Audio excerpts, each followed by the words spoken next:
I tell you.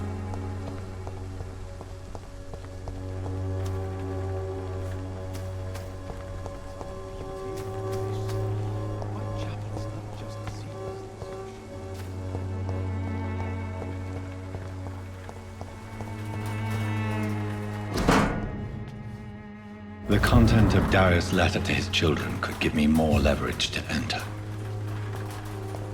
Darius is a bit less of a mystery now. It should not be that difficult to incite him to let me in.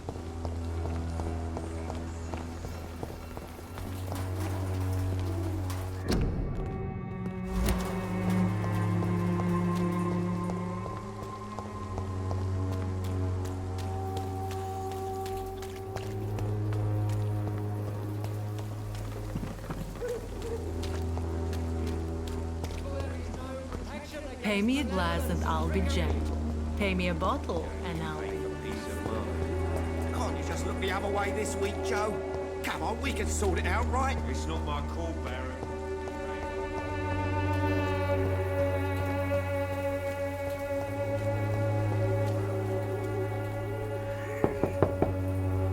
Mr. Petrescu, just 1 minute, please. You again? Go away. Sir, wait. Stop this nonsense. I know Nurse Crane is here. Shall we speak man to man, you and I? All right. Speak up. Don't you see we're on the same side? We fight to help the poor, sick, and abandoned. I'm nothing like you, Mr. Doctor. Yes, you are. You too believe in providing medical care without charge. You know what we have to sacrifice to make the world a better place. I have to admit your words have conviction. All right, I'll let you see Dorothea. Don't make me regret this, though.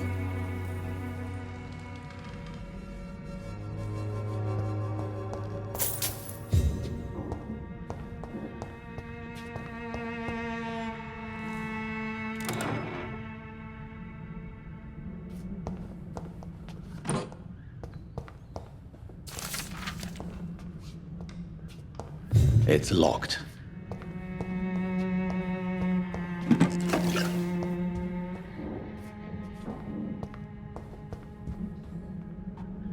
If you want to talk to Dorothea, you must go across the courtyard and take the stairs. We've not been formally introduced.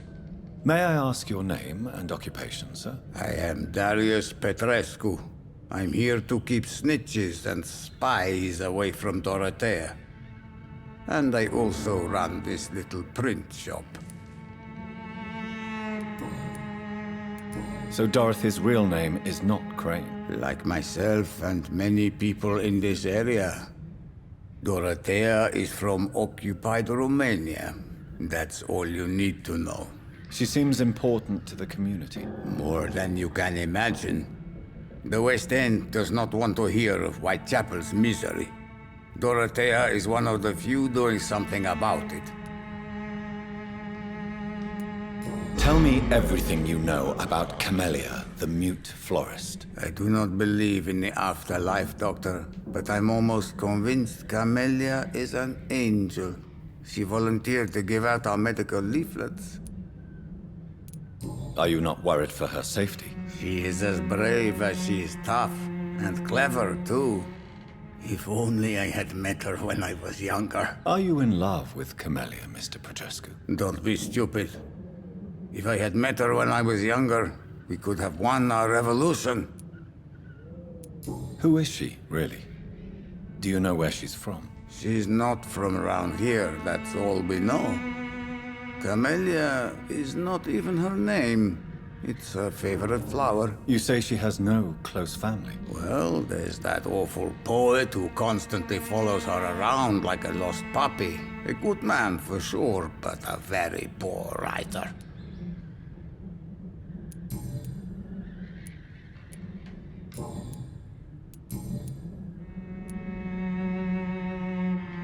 Do you have any family left, Mr. Petrescu? Children or grandchildren? Who knows? I have abandoned my people for so long, they might as well be dead. As dead as I am for them, I suppose. Don't be embarrassed, sir. If you must know, my own father disappeared many years ago, and I forgave him. It's quite awkward to talk about our families like this, but thank you, Dr. Reed. I appreciate your trust. This war won't last forever. Did you ever think of returning to your country now it's free? No. I have taught strength and determination to my sons and daughters. I'm an old, dying man who only has memories of better times to cherish. I know you fought for your country when it was occupied, Darius. Tell me more about it. I know my days are numbered, and I know I won't see my homeland again. But I fought for Romania all my life, and I will until my last breath. But Romania escaped the grasp of the Austro-Hungarian Empire. It's a free country again. But it's not the country I fought for. My homeland is not appeased, Doctor. And I still see a dark future ahead for my people. How did you meet Nurse Crane, Darius? Why does she trust you? I'm her oldest friend in England. Dorothea and I share many ideas about this country and about the country we left. You mean occupied Romania, don't you? Even if not directly, I fought against your enemies. Really? Then perhaps you have more in common with Dorothea than meets the eye, Dr. Reed. Goodbye, Mr. Petrescu.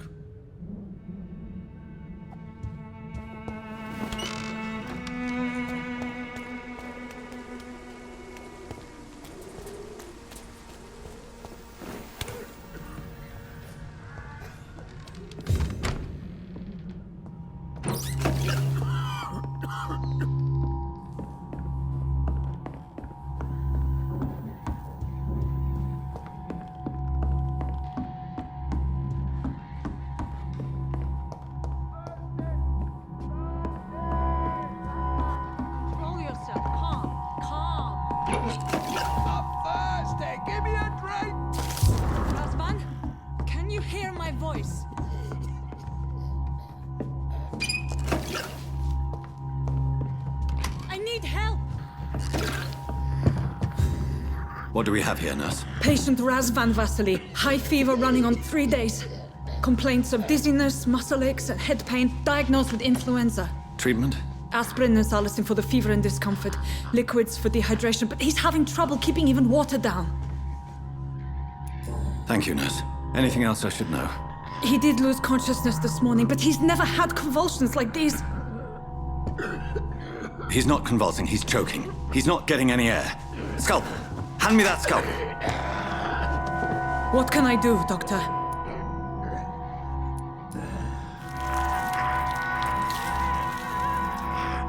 I need to perform a tracheostomy. Short pipe. That rubber tube will do. We're going to cut a passage for air through the neck. Yes, Doctor. He's breathing again, but he's coughing up blood. Internal hemorrhaging. I need to make another incision into the chest cavity to drain the fluids from the lung. Prepare another tube. A thoracostomy? Doctor, we've nothing to fight the infection. We need an aseptic environment. Right then, Nurse Crane. What do you suggest we do? I've no idea. I'm not the doctor. Time is of the essence. We need to perform a thoracic drain. Yes, Doctor.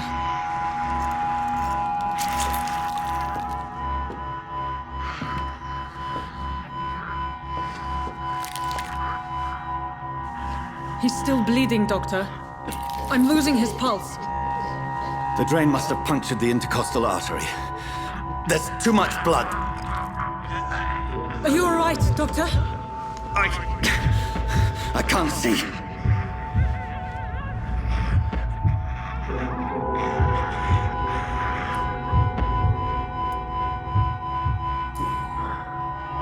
I must first suture the artery.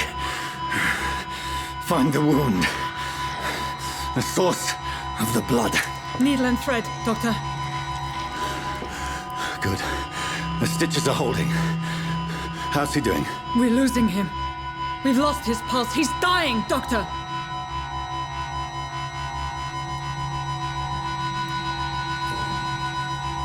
Cardiac massage, now. Cardiac... What? Are you making this up as you go along?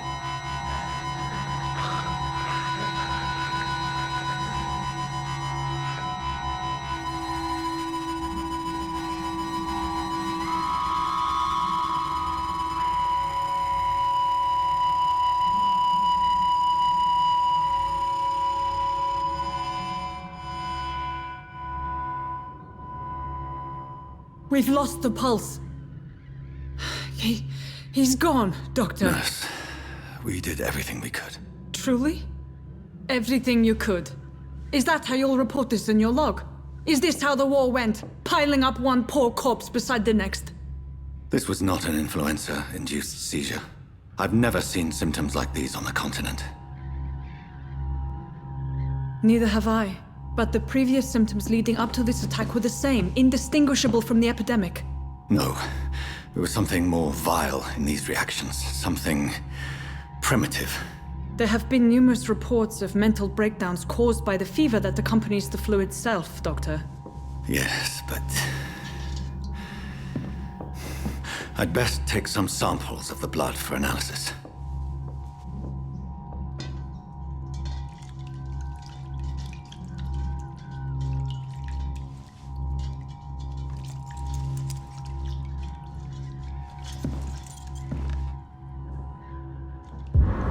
I doubt you're here to test my bedside manners. I suspect it was more than intuition alone that led you to us. So, how might I be of service, Dr. Reed?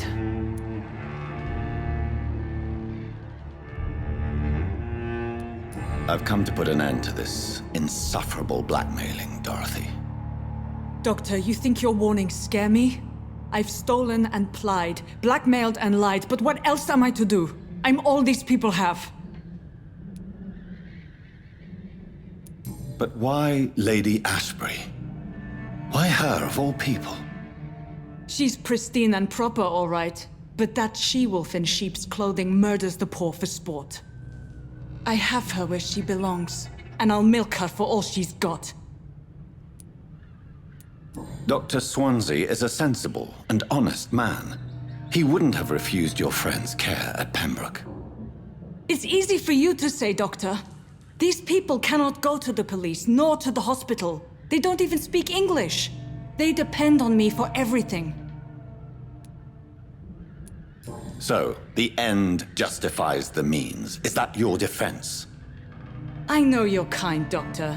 Just another fine-heeled, silver-spooned gentleman who was given the world on a platter. You know nothing of poverty. Nothing of the shame, the hunger, the loneliness. You've convinced me of the sincerity of your actions and their noble justifications. But all the same, blackmail is a crime, and it will stop, Nurse Crane. So, are you going to turn me over to the authorities?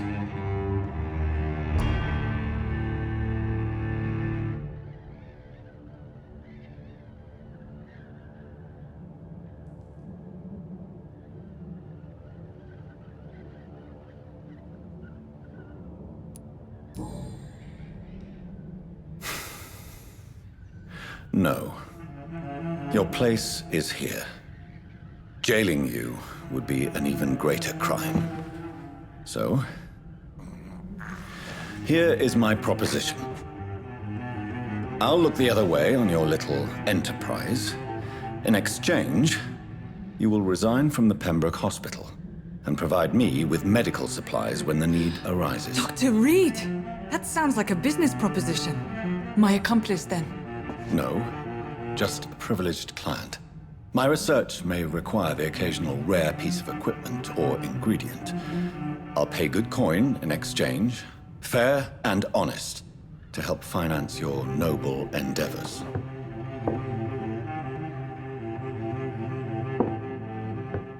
We have ourselves a deal, Doctor. Good customers are always welcome. Yes, Nurse Crane. We have a deal.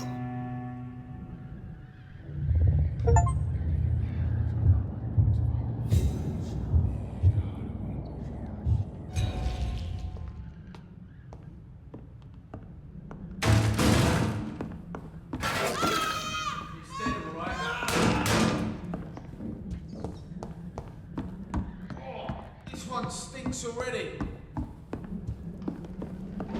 It's a leech! Kill it!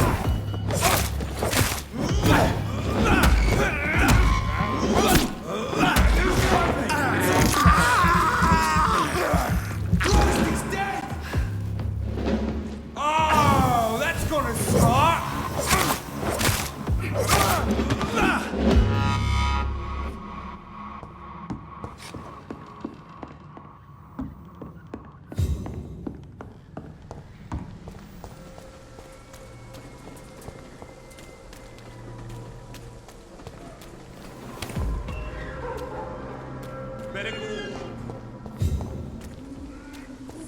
Cordial can be the answer to all your problems.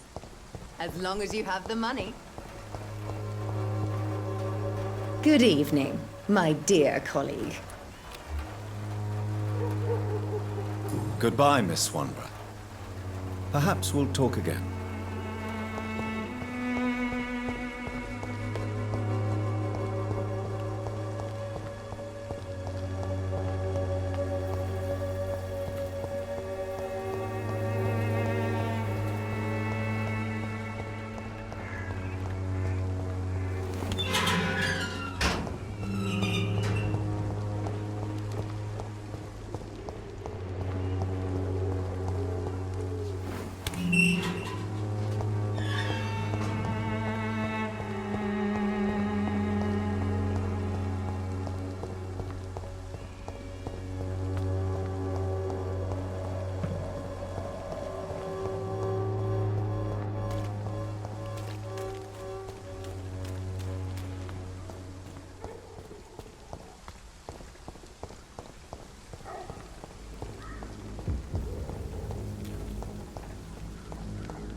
Human blood. Whoever left these marks did so deliberately. Kill it, boy! Crush the leech, boys!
The flower's dying.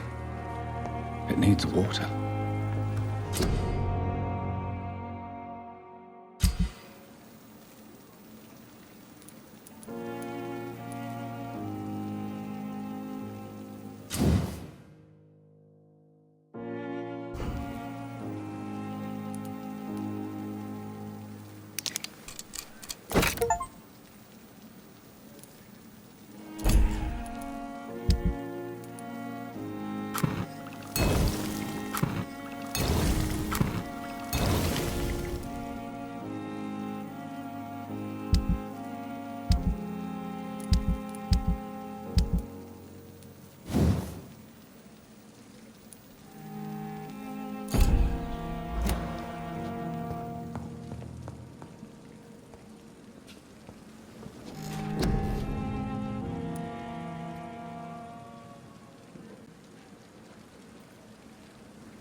would ask you to avert your eyes, sir. Or did you not know it was rude to stare? I knew it. Speak up, Dr. Reed. I like a man who speaks his mind.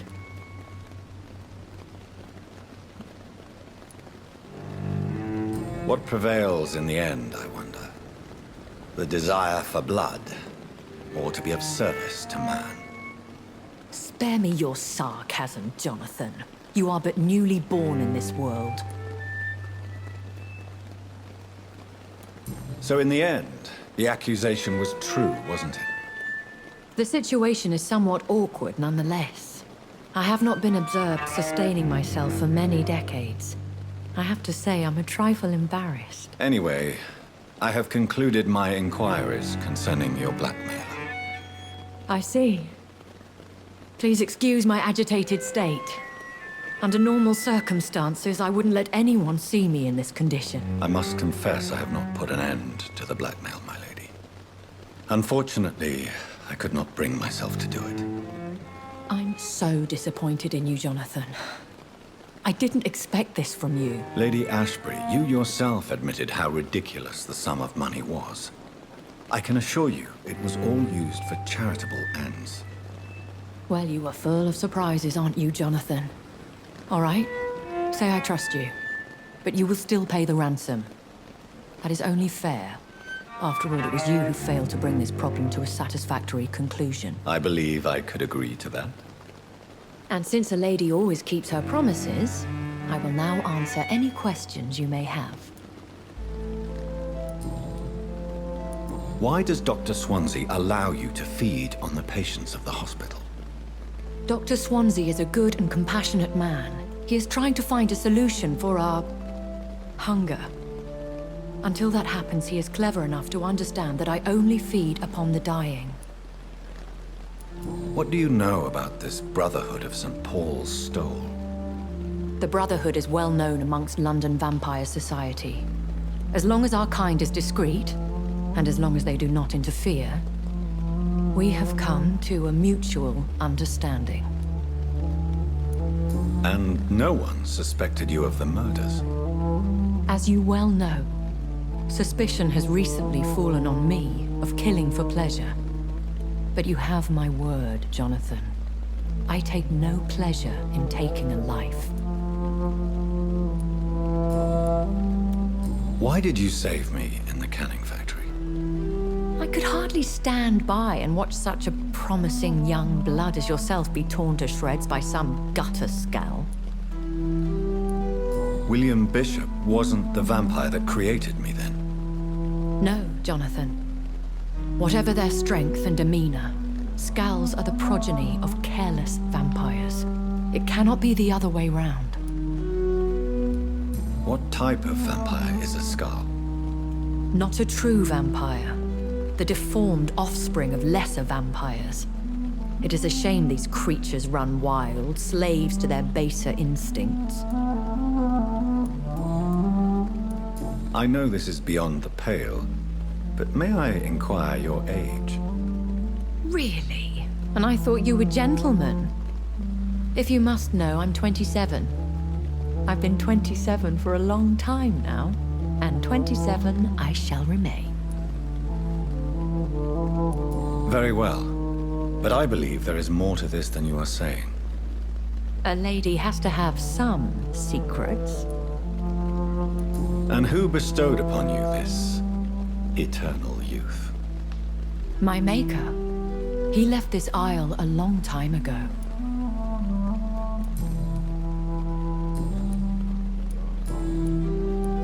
I've been hearing a voice talking in my head.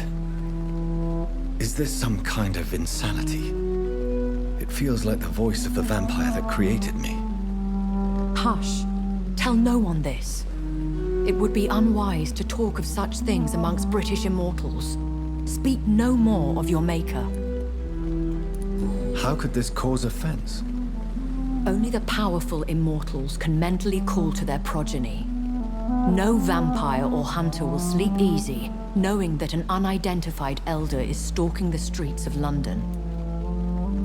Excuse my forwardness, but are you my maker? Me? Goodness, no. Only a foolish immortal would create a progeny without taking precaution, and I'm no fool. I don't understand. Why was I created and then left for dead? That is a question only the one who made you can answer. It's not normal practice. I doubt even if you find him, he will answer you, considering how cruelly he treated you. So me being a vampire could have been a mistake. I very much doubt it, Jonathan. Contrary to the legends, it is not as simple to make another vampire by just biting someone. I'd like to avoid creating another vampire by mistake anyway. Tell me, how is it done? The process is dangerous. It could even kill your potential progeny. If you did decide to sire an offspring, they must drink of your blood, Jonathan. A vampire? Is that what I am? What we are? Such a crude word, defined by penny dreadfuls and drunken hacks. No. You are now an Ekon, and that you shall remain. Are you an Ekon too? Yes, I am. We are the closest thing to what man refers to as vampires. Forget what you think you know about us. So we are Ekons. How can I identify us amongst other vampires? How to put it? All Ekon are vampires. But all vampires are not Ekon. We are but a branch of the immortal tree.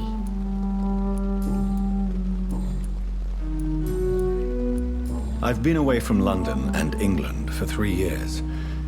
This isn't the city I remember.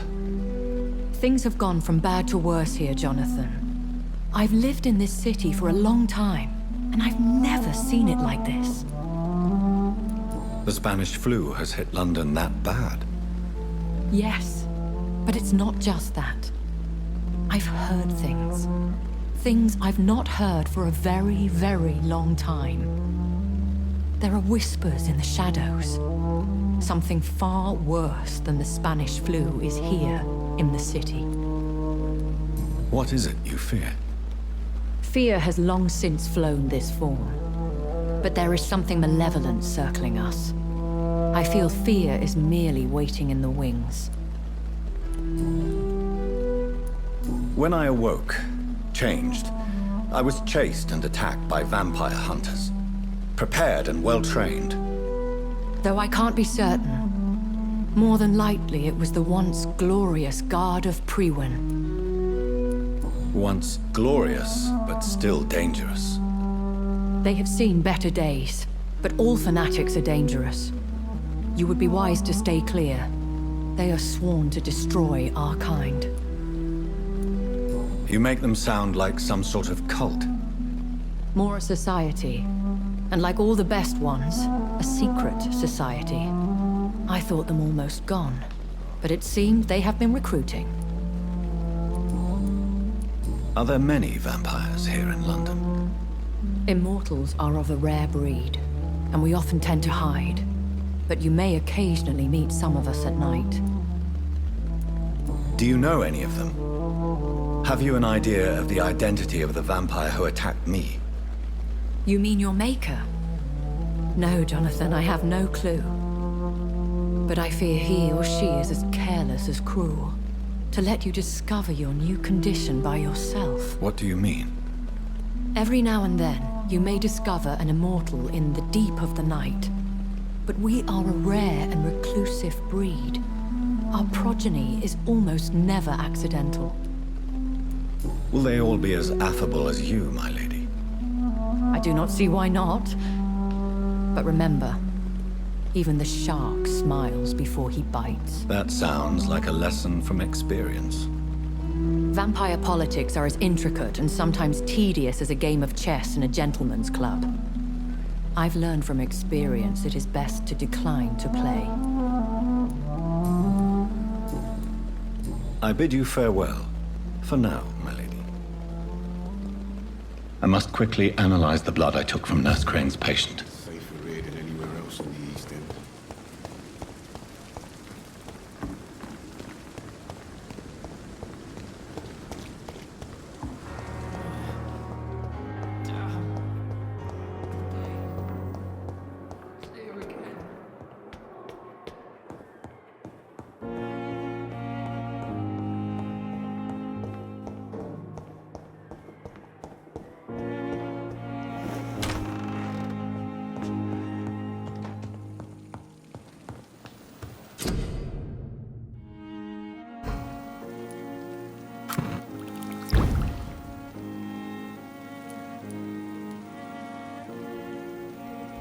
Razvan Vasily was infected by Spanish flu, but also has the highly unstable blood of the Scowls. Is the London vampire epidemic transmitted through the flu? I should talk to Dr. Swansea about it.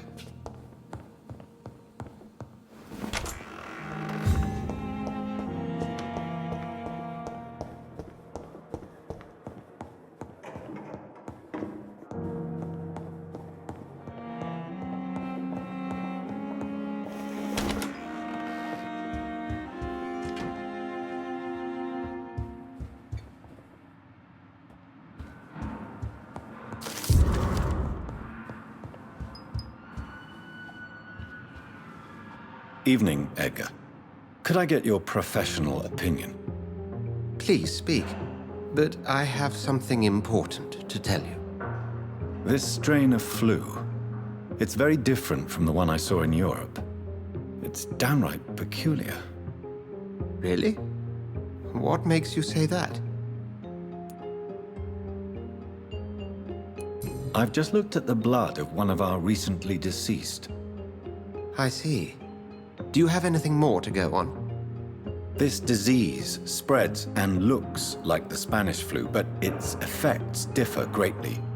The London strain is different from the continental one. This is very interesting. Did you find something else?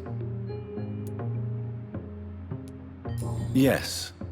Unlike the flu, the infected begin to show an increase in outwardly aggressive behavior. More than simple agitation. Once docile people become violent. You mean like rabies? Is there a chance we could create a vaccine, Jonathan, like Pasteur? By the stove, that would be smashing. There's a lot we're not seeing here, but it is spreading, and quickly. If we don't act, the whole city could be lost. But Jonathan, we've a fantastic opportunity sitting right here in front of us. A weapon of choice. What on earth do you mean? Why, you, my dear boy. With your expertise and your blood, we could isolate the properties that course through your veins. Think about the possibilities.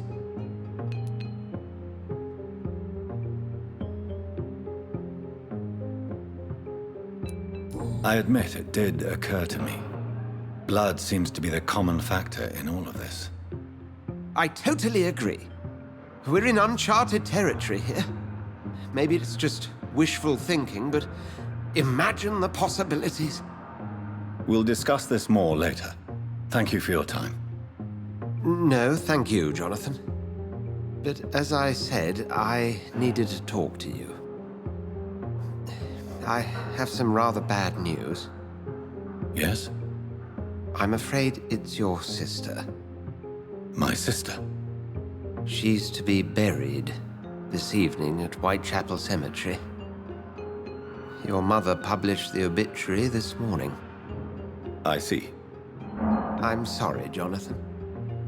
Please accept my condolences.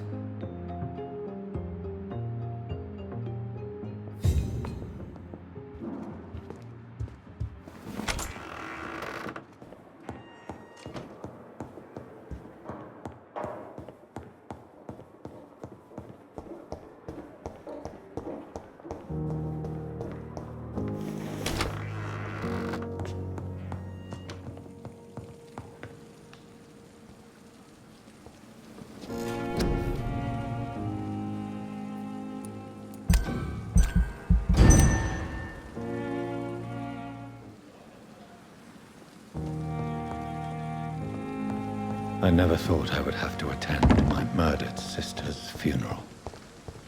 Mary, I can't forgive myself.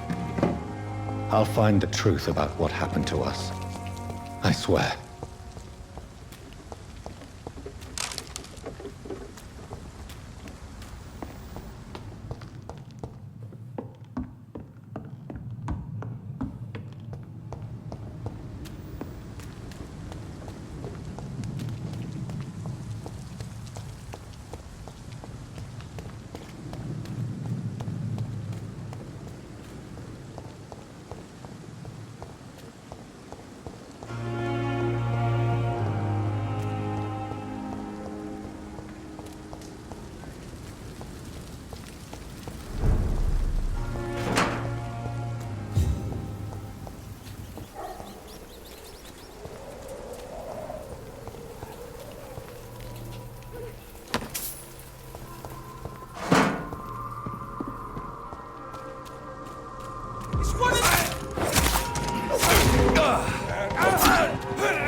Over there! Boys!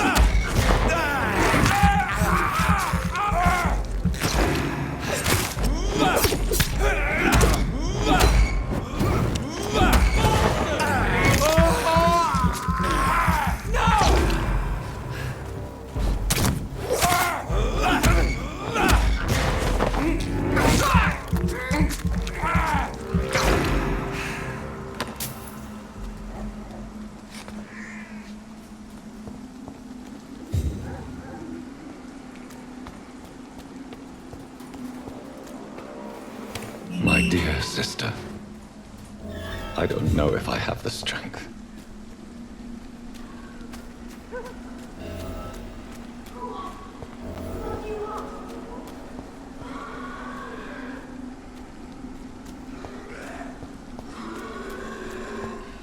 Somebody help!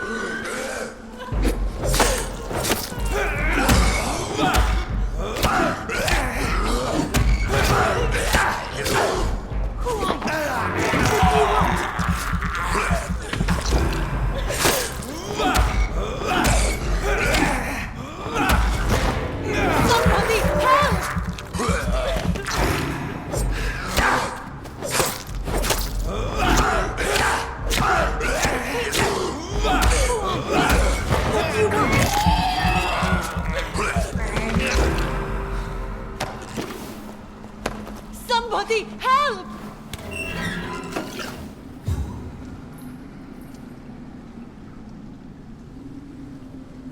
Are you all right, miss? I don't know. Who were those people? They wanted to kill me. Why? They've lost their minds in the epidemic. They won't come back for now. You seem to know a lot about them, sir. I'm Dr. Jonathan Reed.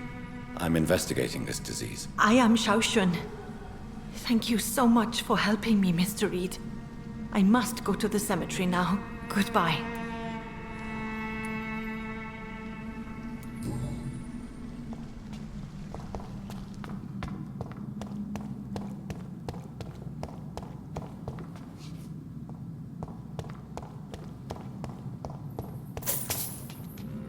It's locked, all right.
Since I can't reveal myself to my mother now, I must find a discreet spot to attend the ceremony.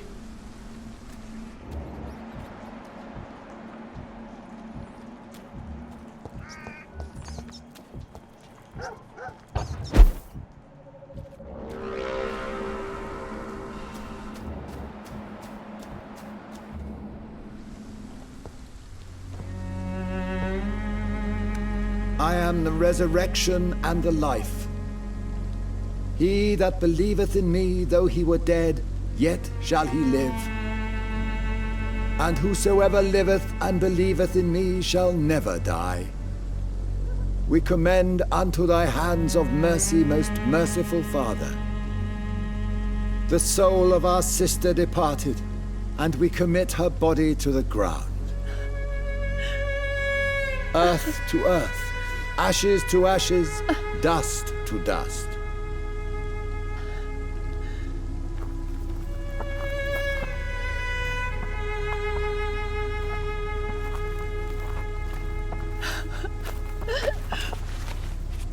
Why kill my Mary and stick her here in this cold, god-awful place?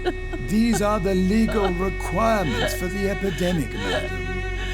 Oh, Avery, I feel so tired. Please take me home. Yes, madam.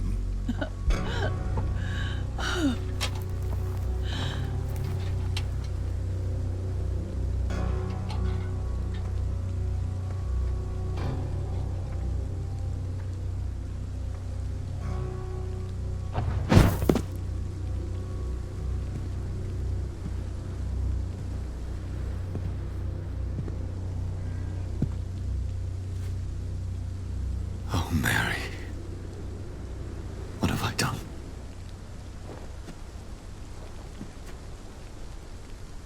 If I could only change one thing. One thing. This is a nightmare. Jonathan, there is nothing you can do but accept it.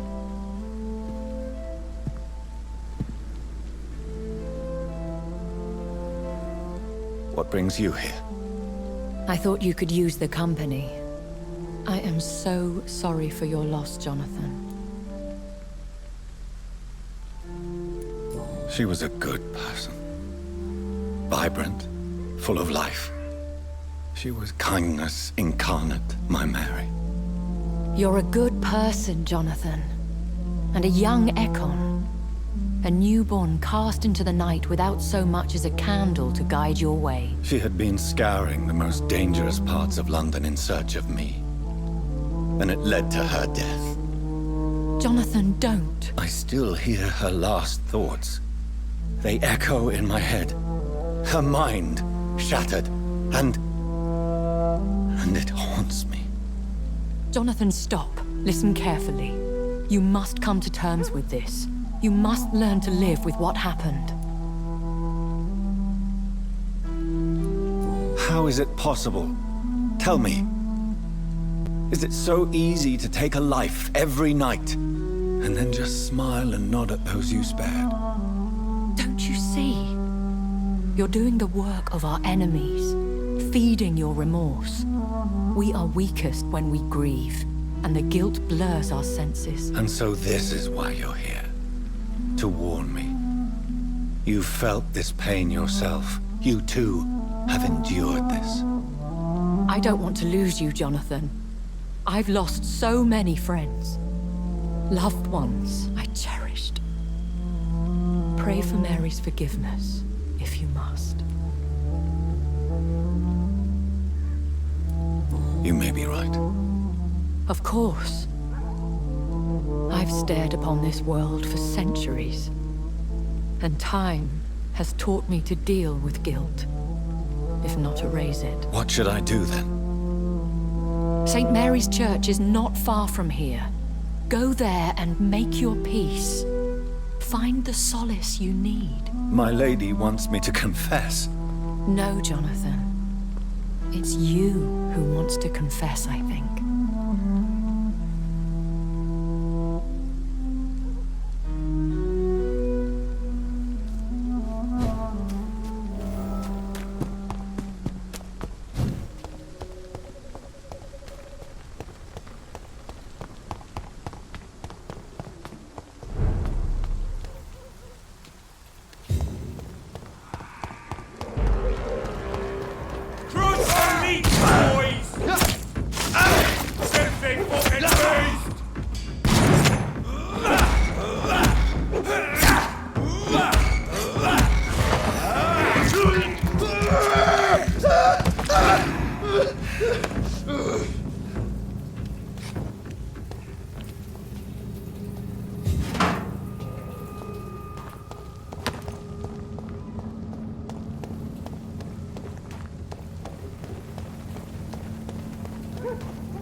And off to church he goes, a newborn seeking divine consent to lick the blood from the soft and pointy crown. Who are you? Make yourself known. Newborn, you reek of guilt and pointless compassion. Shed your skin, forget your old weaker self. What do you want from me?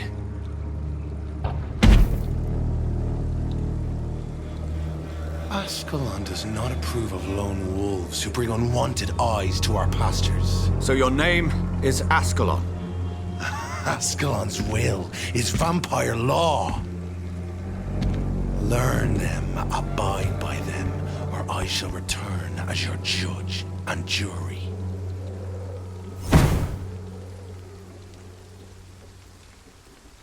These immortals try my patience with their plans and unsolicited counsel.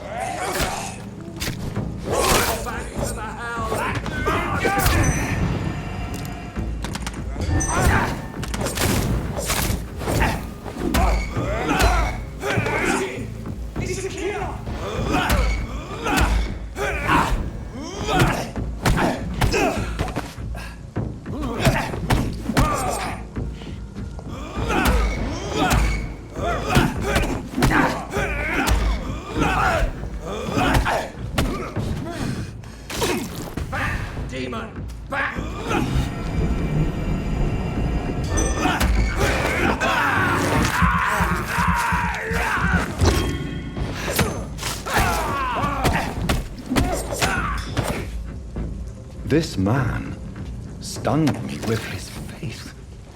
His crucifix. This is not good news.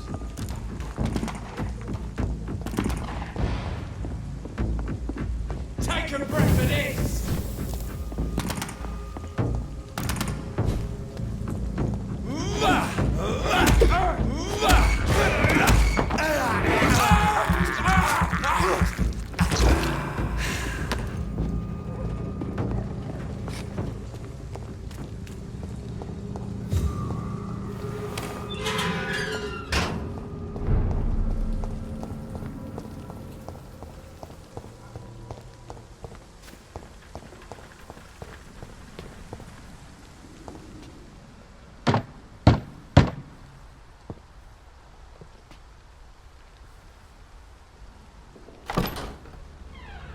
Yes?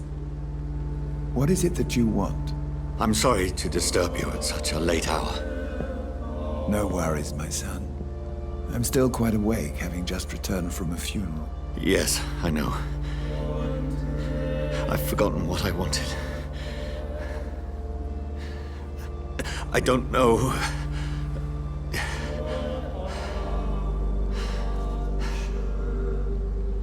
May I help you, child? You seem somewhat perturbed. I haven't the strength to cross the threshold. I wish to pray, to cleanse my soul. The church is shut by order of the bishop. But I'm still the vicar of St. Mary's, if that is any use to you, my son.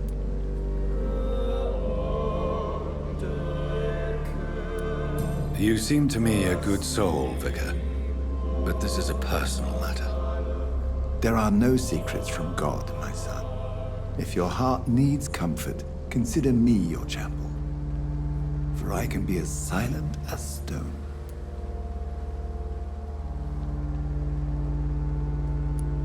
I've words for one departed. They're not for living ears to hear. Your eyes burn with rage, yet I see the pain that lies beyond. I am here to lighten the burden of all God's creatures. Whatever you tell me is between us and the Lord. Very well, priest, as you seem quite adamant. Open your heart, my son. Tell me what burdens you. With whom do you wish to speak? She was my sister. You seem so troubled by the loss of this girl. What happened to her? She was murdered. I see. And how are you feeling, my son? She died because of me. How do you think I feel? I have a final question for you, my son. This is of the utmost importance. Ask your question, Vicar. What words would you like to say to your poor sister?